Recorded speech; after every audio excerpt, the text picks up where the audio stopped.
Well, Chew, last year when the Packers took on the 49ers, you got yourself in a little bit of trouble with that. And then it got contagious, and then it carried over. And the reason we won in 95 when no one gave us a chance in San Francisco is because we intimidated them.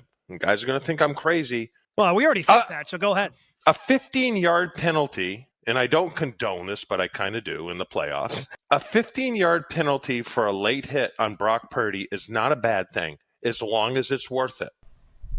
This upset the people of San Francisco. It's called football.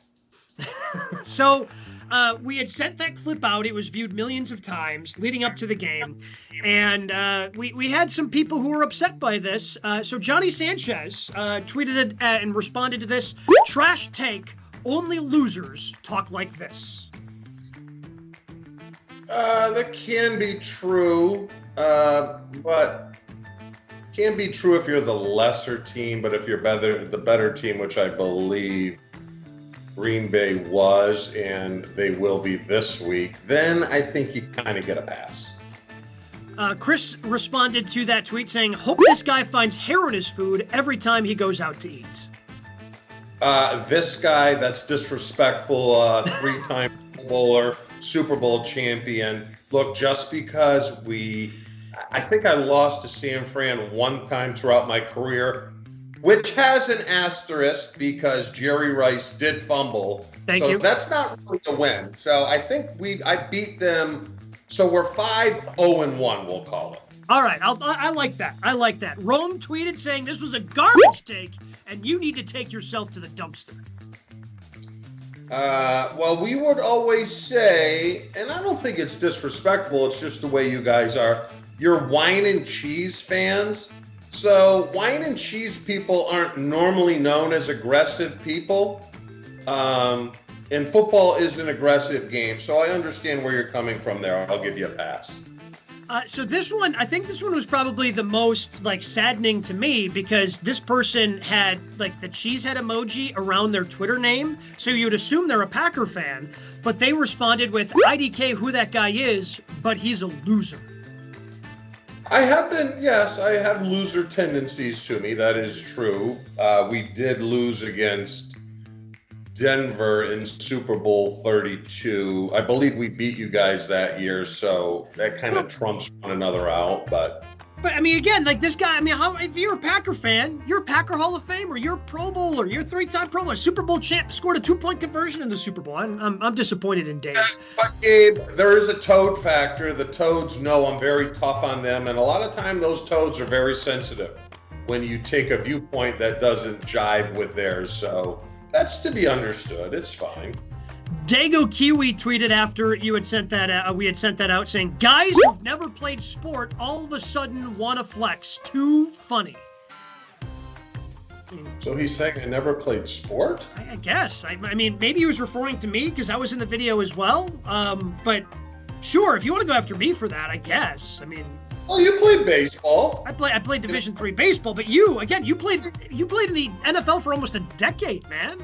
And we all just get along. Gabe, you know what? Sometimes the truth just hurts. The truth hurts, you know.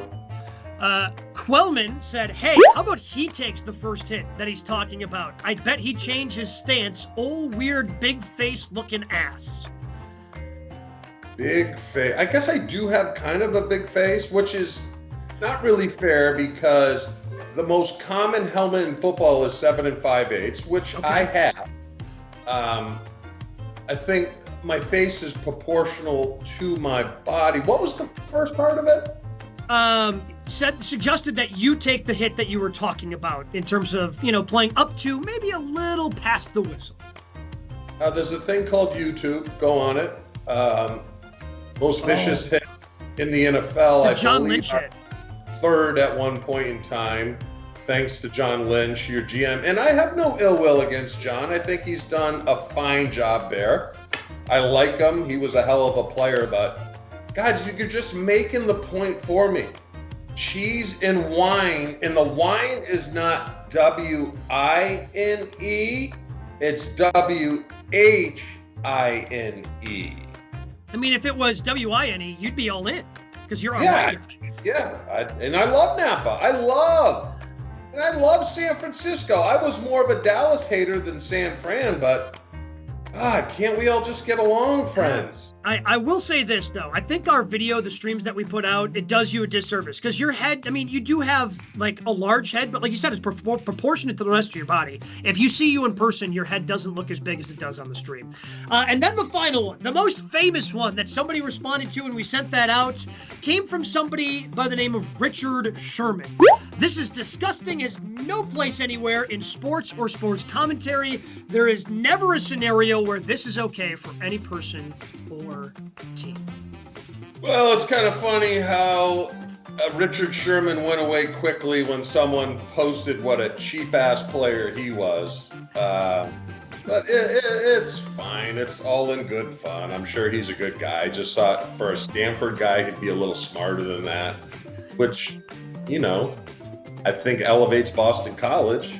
I have a big head usually means big brain. Yeah, I like that. I like the way you're thinking, big guy. Packers, Niners this week. Thanks for doing a little mean tweets with us this week, Chew. All right, buddy.